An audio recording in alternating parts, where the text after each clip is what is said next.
जितने भी हैं सारे यहाँ पे एडवोकेट्स हैं और जजों के लिए प्रोटेस्ट कर रहे हैं और कह रहे हैं कि जब जजों को कब्जे में करने की बात की जा रही है तो और हमें अधिकार क्या। और देखिए लगातार इन लोगों के हाथ में आपको कई चीजें अहम मिलेंगी, एक तो बाबा भीमराव अम्बेडकर की फोटो और वहीं संविधान जो है सुप्रीम कोर्ट जैसा इंस्टीट्यूशन आज खतरे में है, उसको धमकाया जा रहा है, खुलेआम सरकार धमका रही है। तो हम ये मैसेज देना चाहते हैं, हम गोलियों से भी नहीं डरेंगे। ये आज पहली शुरुआत है। अमित शाह जी सुन लें, ध्यान से सुन लें, ये शुरुआत है। हम अपने जजेस के ऊपर आंच नहीं आने देंगे, इंडिपेंडेंस ऑफ जुडिशरी पे आंच नहीं आने देंगे, हम अपने वकीलों पे आंच नहीं आने देंगे।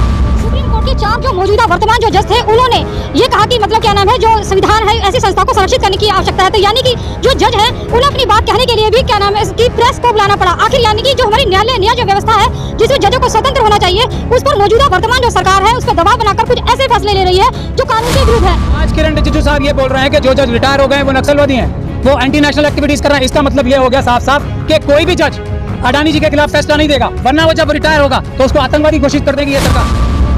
आज सवाल के घेरे में है। आज देश का हर नागरिक, वकील ही नहीं, हर व्यक्ति अपने आप को जो विपक्ष का है वो डरा हुआ है। क्यों डरा हुआ है? क्योंकि न्यायपालिका कहीं भी किसी को संरक्षण नहीं प्रदान कर रही है। उन्होंने ये कहा है, अमित शाह जी ने डायरेक्ट ऑर्डर दिए कि अगर ये लोग नहीं रुकेंगे तो इनको गोली चला। एक मिनट। और आप तो नहीं डरते और आपके साथी जो है वो नहीं डरते, लेकिन आपके साथ महिलाएं भी हैं तो उनको भी गोली लगेगी। आप प्लीज मत जाओ आगे। तो इस बात को मैं सुन के मैं खुद सोचने पे मजबूर हो चुका हूँ। तो इसलिए बचाने के लिए आज आप लोग और अमित शाह जी बोल रहे हैं कि गोली चला दो और महिलाएं बच्चे हैं, कोई परवाह मत करो। गुंडों को खत्म कर रहे हैं, क्या लग रहा है? वो एक अलग बात है, वो अलग बात है, ये अलग बात है। अभी उससे इसको मत जोड़ा जाए बिल्कुल भी।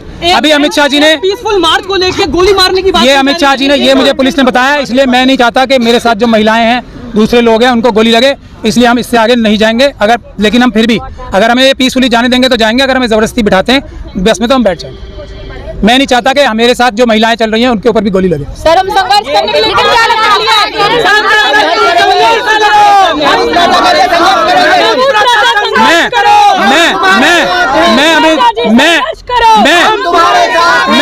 मैं अमित शाह जी से निवेदन करता हूँ, गोली मारनी है तो मुझे मारे, ये महिलाओं और दूसरे बेगुनाहों को मत मारे। मैं हूं ना काफी आपकी खून की।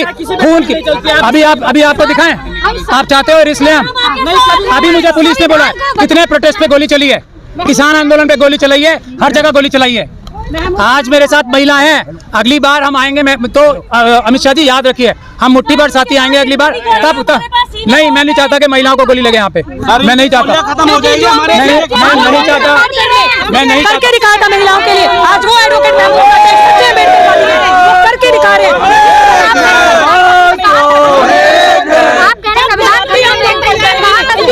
पूरा जब सुप्रीम कोर्ट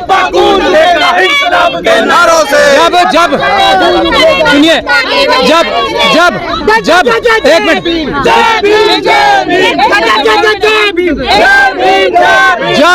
जब सुप्रीम कोर्ट जैसा इंस्टीट्यूशन आज खतरे में है, उसको धमकाया जा रहा है, खुलेआम सरकार धमका रही है। तो हम ये मैसेज देना चाहते हैं, हम गोलियों से भी नहीं डरेंगे। ये आज पहली शुरुआत है। अमित शाह जी सुन लें, ध्यान से सुन लें, ये शुरुआत है। हम अपने जजेस के ऊपर आंच नहीं आने देंगे, इंडिपेंडेंस ऑफ जुडिशरी पे आंच नहीं आने देंगे, हम अपने वकीलों पे आंच नहीं आने देंगे, हम अपने कमजोर लोगों पे, SC ST लोगों पे आंच नहीं आने देंगे, हम अपने संस्थान खत्म नहीं होने देंगे। सुप्रीम कोर्ट सबसे महत्वपूर्ण संस्थान है, उसको हम खत्म नहीं होने देंगे, भले ही हमें अपनी जान क्यों ना देनी पड़े इन जालिमों की गोलियों के सामने। ये पहली वार्निंग है मेरी। अमित शाह जी सुन लीजिए ध्यान से, दोबारा ये काम मत कीजिएगा। दोबारा मैं अंडरटेकिंग लेके आऊंगा, जो लोग आएंगे कि गोली चलवाएंगे अमित शाह जी, अगर आप सुप्रीम कोर्ट बचाने की कोशिश करोगे तो गोली चलवाएंगे अमित शाह जी। तो हम अगली बार आएंगे और ये पूरे देश में होंगे प्रदर्शन। आज ये कर लो, आज ये इमोशनली हमें ब्लैकमेल कर लो, लेकिन ये आंदोलन बंद नहीं होगा। हम किसी भी तरीके से जुडिशरी पे आंच नहीं आने देंगे, कम व्हाट में।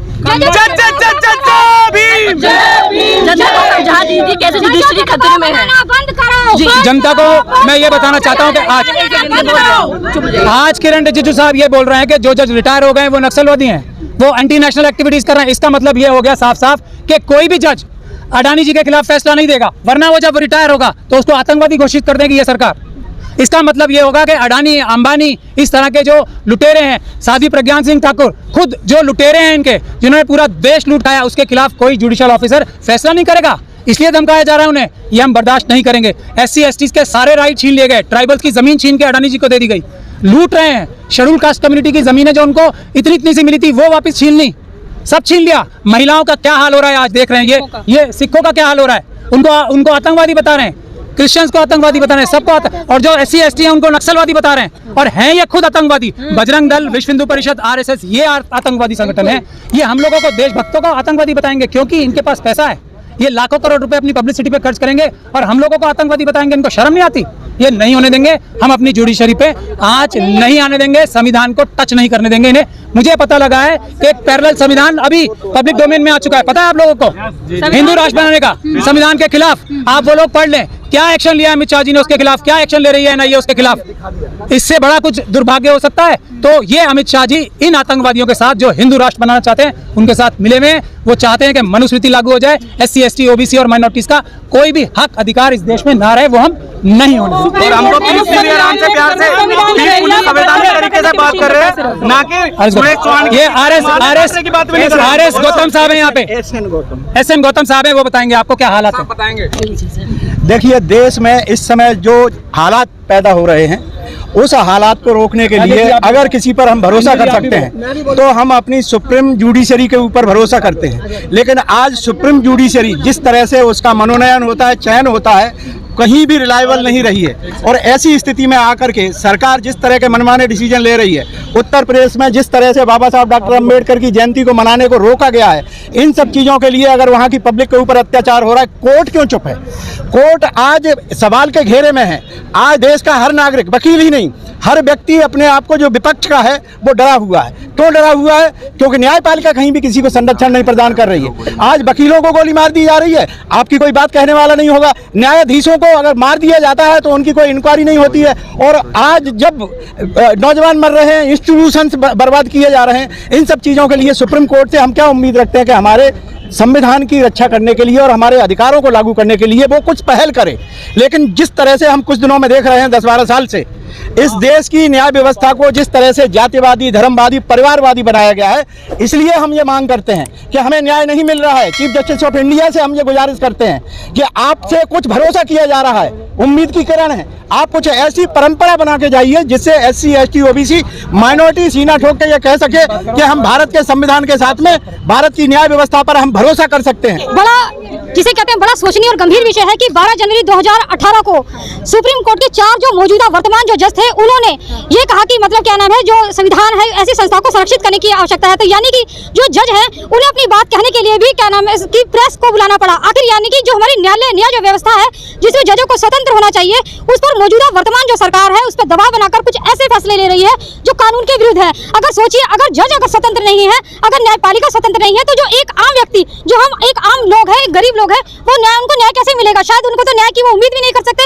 तो जो आज का जो शांतिपूर्ण मार्च, जो बाबा साहब की एक जन्मोत्सव है, जिसको एक ध्यान में रखते हुए बाबा साहब को सच्ची श्रद्धांजलि देते हुए कि जो हमारी न्याय जो हमारी न्यायपालिका वो स्वतंत्र होनी चाहिए। आप कह रही कि जजों को अपने मतलब जजों को एक संरक्षित करना चाहते हैं, क्या आपको नहीं लगता कि कुछ फैसले, तमाम जो फैसले हो रहे हैं, चाहे बिल्किस बानो वाला जो फैसला हो, जिसके अंदर ये कहा गया कि जो संस्कारी पंडित संस्कारी होते हैं इसलिए उनको छोड़ देना चाहिए, उनको छोड़ दिया गया। और इसका मतलब और जो बाकी जो लोग हैं जो कोर्टों के अंदर, जेलों के अंदर बंद है, उनकी न्याय व्यवस्था कहाँ जाएगी? उनका भी तो ध्यान रखना चाहिए। आप तो जजों की बात कर रहे हैं, लेकिन आजकल तो इतिहास बदलने की भी आपको क्या लग रहा है? कौन सा इतिहास? तो दिन प्रतिदिन इतिहास बदलता चला जा रहा है। आप अगर कुछ करना, आप ये बताइए, क्या उन लोगों ने आजादी के उसमें जो संग्राम में, क्या उन लोगों ने जो लोग थे, जो मुसलमान लोग थे, क्या उन्होंने उसमें पार्टिसिपेट नहीं किया था? तो ये इसको बदलने की जगह आपको अगर काम करना है तो शिक्षा पे काम कीजिए, बेरोजगारी पे काम कीजिए, महंगाई पे काम कीजिए, आप ये चीज पे काम कीजिए ना। उस पर बिल्कुल काम नहीं है। अरे बोझ क्या काम? आप हमें बोलने की स्वतंत्रता नहीं है, हम बोल नहीं सकते, हमें स्वतंत्रता का अधिकार है। आप हमें कह रहे हो कि क्या हमें ये चीज नहीं है, आप बोले तो। तो देखा आपने, मेरे पीछे जितने भी हैं सारे यहाँ पे एडवोकेट्स हैं और जजों के लिए प्रोटेस्ट कर रहे हैं और कह रहे हैं कि सब जजों को कब्जे में करने की बात की जा रही है, तो और हमें अधिकार क्या? और देखिए, लगातार इन लोगों के हाथ में आपको कई चीजें अहम मिलेंगी। एक तो बाबा भीमराव अम्बेडकर की फोटो और वहीं संविधान जो है उसकी फोटो। जो हमारा कॉन्स्टिट्यूशन है वो खतरे में, संविधान खतरे। और कैमरा मैन पीछे भी दिखाए, पीछे यहाँ पे डिटेन करने के लिए जो बस आ चुकी है, सुरक्षा कर्मी है वो यहाँ पे किस तरीके से है। और देखिए, एक तरफ सारे यहाँ पे एडवोकेट है जो किस तरीके से यहाँ पे आए हैं, और लगातार और इधर एक बस है और यहाँ पे सुरक्षा कर्मी भी है जो डिटेन करने के लिए आए हैं लगातार। और देखिए किस तरीके से आगे बढ़ रहे हैं, जिस तरीके से आगे बढ़ते हुए आ रहे हैं, देखिए लगातार आगे बढ़ते हुए आ रहे हैं। यहाँ पे महिलाएं भी हैं और भी बहुत सारे लोग हैं और संविधान की बुक भी है लोगों के हाथ में।